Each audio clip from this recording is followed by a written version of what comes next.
gelembung air nak ke dia. Bukan gemuk sehat. Nampak gelembung, tak ada gapo. Nak ceritanya sia-sia. Yang adanya kesakitan, yang adanya dari segi gunanya tak ada apa. Secara itulah mana akhirnya amanah ni, akhirnya dia akan hilang. Sehingga apabila kiamat betul berlaku tu, tak ada dah orang Islam hak ada amanah ni, hak terima amanah ni, tak ada. Tak ada. Pada ketika itu orang bangun di waktu pagi,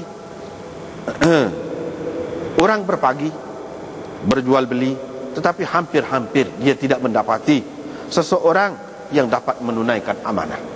Jadi bila amanah hak asal tu tak ada, amanah dari segi hak luar ni pun tak ada juga. Itu gambaran dia nak cerita ni. Bila tak ada agama, maka sikap jujur, sikap amanah, kita kata boleh dipercayai, setia, semua tak ada. Gitu. Apa-apa pun semua belok belakang, semua penipu belakang. Gitu jadinya. Sehingga dikatakan ada di sana satu orang yang boleh dipercayai. Nak ceritanya payah, nak cari orang yang amanah tu payah. Dan dikatakan kepada seseorang itu, alangkah bijaksananya dia, cerdiknya dia, dan alangkah hebatnya dia. Padahal tidak ada walaupun seberat satu biji sawi pun iman di dalam hatinya. Orang-orang yang dipuji di akhir zaman itu bijak, kata bijak, cerdik, kata hebat, sebenarnya tak ada gas satu. Orang-orang yang tidak beriman, mana kafir, yang tidak beriman, kafir.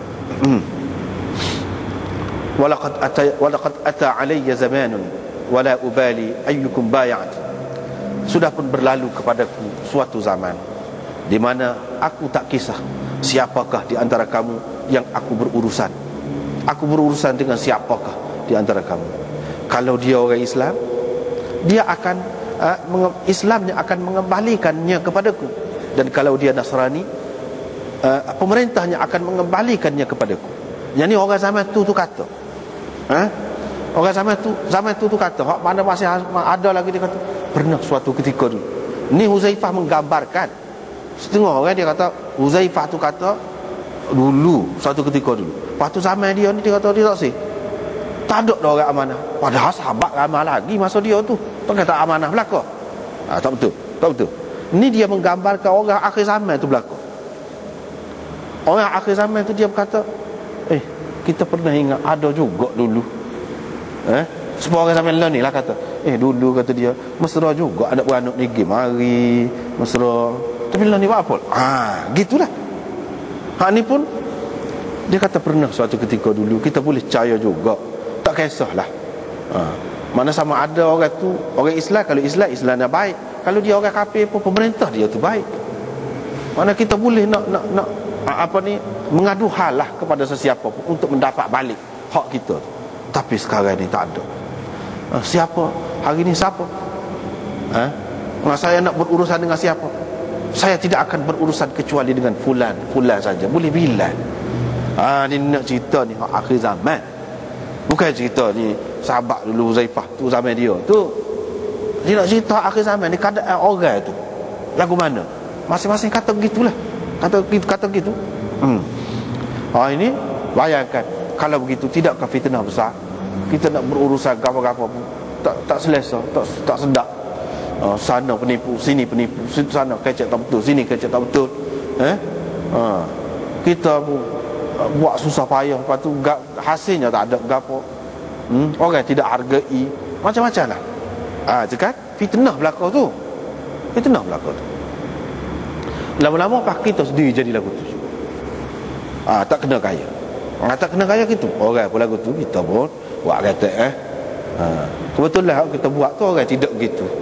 Nyaya ke dia. Nyaya ke dia. Ini keadaan zaman tu, zaman fitnah. Ujian harta benda, semua orang nak kaya, orang nak gani, semuanya nak besar-besar, nak hebat-hebat. Megah dengan benda tu. Kita pun rasa nak lagu tu kata nak lagu tu kata. Kita pun menipu, kita rasuah, kita macam-macam. Nah, fitnah lah. Terfitnah lah kita.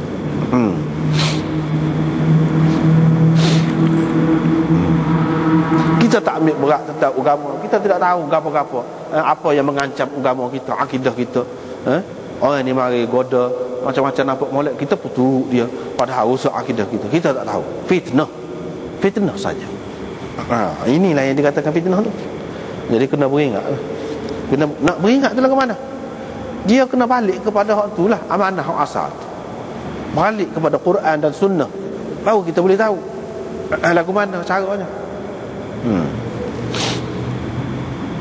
Setengah-setengah tu pasal dia serik sangat. Dia kecewa dengan kehidupan ini. Dia rasa tak ada orang baik sebab tak sini nikah. Ada juga fitnah juga tak sini nikah. Fitnah juga. Dia tu jodoh juga tapi tak sini nikah. Pasal apa? Takut macam-macam. Fitnah juga. Apakah sikap yang sepatutnya kita ambil dalam fitnah? Tak nikah? Tak duduk di mana? Tak berniaga? Kalau ke mana? Apakah sepatutnya? Nak tahu tu Quran dengan sunnah.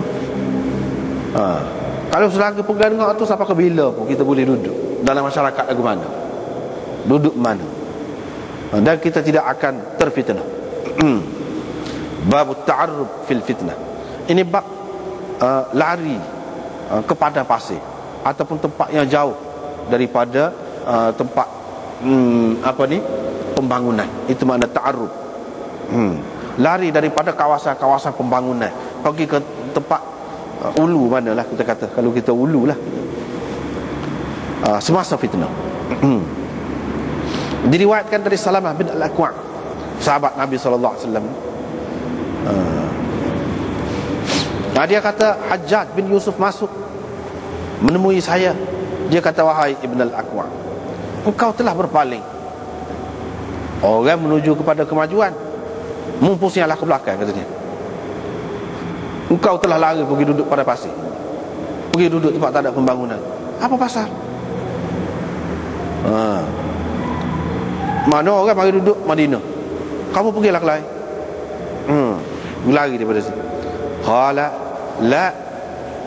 Salamah kata tidak, tetapi Rasulullah sallallahu alaihi wasallam telah mengizinkan kepadaku untuk pergi keluar bandar, untuk pergi keluar bandar, untuk pergi ke hulu ataupun untuk pergi ke kawasan yang tidak ada pembangunan.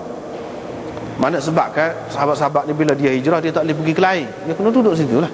Hak semolek-moleknya. Tiba-tiba ni lari daripada tempat tu. Lepas tu riwayat daripada Yazid bin Abi Ubaid, dia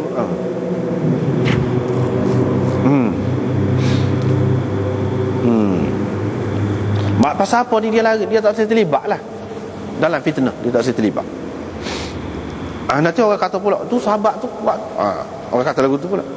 Riwayat daripada Yazid bin Abi Ubaid, beliau berkata, ketika Uthman dibunuh, Salamah bin Aqwa' lari pergi ke Rabadah, dan dia berkahwin di sana dengan seorang perempuan, yang mana perempuan itu melahirkan beberapa orang anaknya, dan terus dia berada di sana sebelum beberapa malam dia meninggal dunia. Barulah dia pergi ke Madinah dan mati di Madinah juga. Tapi sebelum pada tu dia lari, dia tak sih terlibat. Tak sih duduk tempat fitnah. Ini makna sikap sahabat. Dan kita nampak kalau kita baca kitab Fitnah Bukhari ini, dia gambarkan sama sahabat dulu, hak dia pilih iaitu hak tak terlibat. Kok tu kok ni tak terlibat. Nampak Bukhari duduk tengah. Itu cara dia. Setengah-setengah kitab tu kita tengok dia condong kot ni, setengah tu condong kot ni, so, kuat ni. Bukhari tidak. Dia duduk tengah. Dia pilih pun dia tonjol sahabat-sahabat. Selalu kita jumpa dia, sahabat-sahabat yang tak sih terlibat dalam fitnah, terutama perbalahan, pertikaian di antara sesama Islam, apalagi yang boleh menyebabkan pembunuhan sesama sendiri. Tak sih dia, tak sih. Riwayat daripada Abi Sa'id Al-Khudri, dia kata Rasulullah sallallahu alaihi wasallam bersabda, tidak lama lagi harta yang terbaik bagi seseorang muslim itu ialah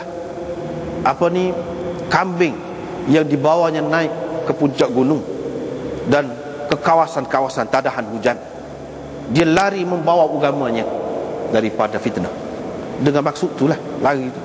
Jadi kalau duduk tengah orang ramai ni fitnah, dia tidak berdaya untuk melawannya, tapi dia tahu itu tak betul. Dia Walaupun duduk tempat yang tidak ada pembangunan, dalam